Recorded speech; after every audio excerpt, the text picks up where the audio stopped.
Okay, round two. So we're going to carry on with this one. Right. The point is saying this administrative business is what a magician's court is for. Magician's court is there to administrate your estate because you're not doing it. So administrative matters such as the management of a trust may therefore not be adjudicated using criminal statutes unless there is an allegation of fraud. Right? Another important thing to remember is a so-called court. A so-called court. Bogus, rubbish, kangaroo court. Okay? How do they do it? Well, they gain what's called jurisdiction by defective service of process, which means they send you frank mail and they use all kinds of tricks and deception to get you to attach to their commercial instrument. That's all there is to it. So make sure when you're dealing with these automatons, these morons, these imbeciles, these dicks, okay, make sure you let them know exactly how you accept service of process and how to spell your name, and you don't back down after that. So if your name is Jon, John, that's how they write it, and that's the only way you accept service. So don't be pushed around by these dicks. Alright? Now, if they ever make a claim that, we send you a document on this date, all you have to do is ask for a certificate of service or an affidavit of service attesting to the means by which they effected service, and don't move from that. So don't be tricked by a court such that they gain, a kangaroo court, such that a kangaroo court gains jurisdiction over a living man by defective service of process, by frank mail, and some bogus BS. Alright? So that's what we're talking about. So if they want you to proceed in the bullshit hearings, then guess what? Effective participation is what's going to happen.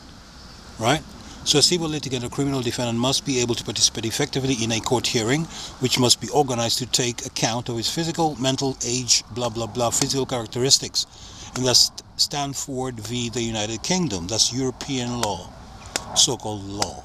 Right? So whether you're a civil litigant, whether it's a traffic offense, or a criminal defendant, so-called, right? The court must be organized to take account of your physical, mental, your age, and your personal characteristics. So you can decide what personal characteristics you want to have when you go to the venues, and they have to accommodate you. Alright? So when we go to the venues, we have our own peculiar personal characteristics that whether they like it or not, they're going to have to accommodate. And one of our characteristics is that we demand to be heard in a fucking hearing, you dick. Who else? Who else is here? Right.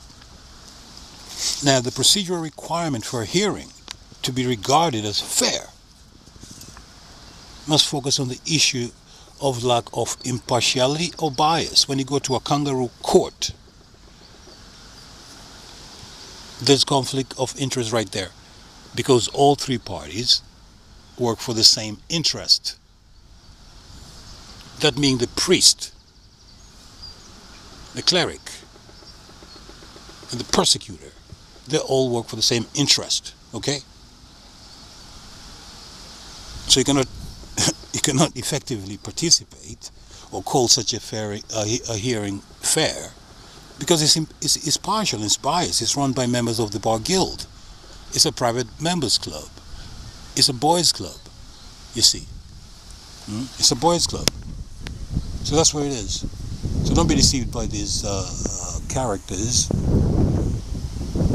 There's the wind again, sorry. 1 second.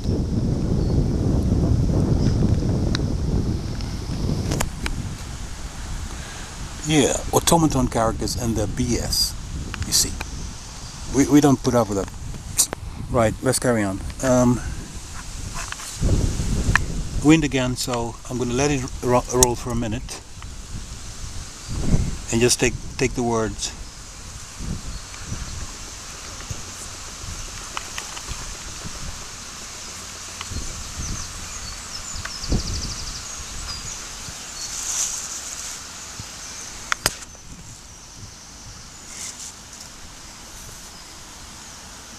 So if you do need case law, when it comes to fairness, there's something called 4 implied rights. Right to oral hearing and personal presence, number 1. Effective participation, number 2. Publicity, number 3. And right to publication of the court decision, number 4. Those 4. So before you participate in the bogus kangaroo court hearings, let them know this. I'm going to demand an oral hearing as per the 4 implied rights of fairness. Yep.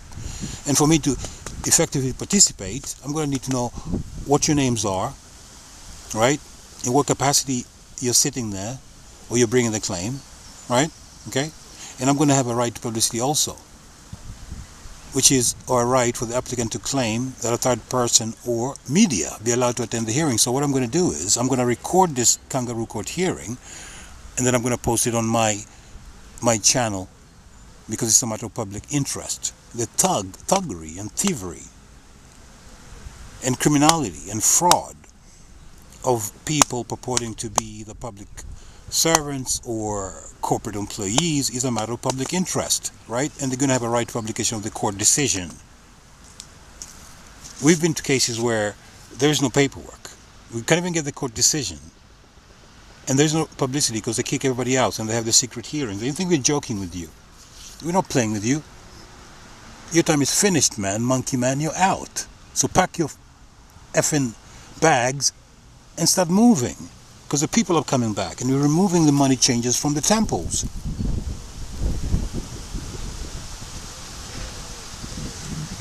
Yeah, and the wind loves that. So up yours, money man. Okay, we're coming for you. You thought you're going to get away with it forever? No.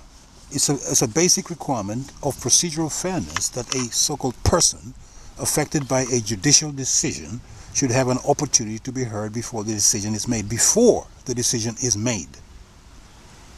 That's according to your own statutes. Schedule 1 to the Human Rights Act of 98 guarantees a right to a fair hearing. You dick. The act makes it unlawful for a so-called public authority to act in a way that is incompatible with conventional rights. Section 6(1). Right? And this covers not only a direct transgression of the relevant rights, but also a failure to act where it would be incompatible with the conventional right for a public authority to take no action. That's subsection 6 or section 6. Right? So for them to refuse to act. So please give me proof of your authority to have this hearing in this venue, i.e. latest patent, or your delegation authority order signed by the Lord Chancellor. If you don't give me this, guess what? You see, your failure to act, you're in violation of the act already. I don't know, take this phone call or to... Right, I'm going to take this phone call. I'm going to carry on.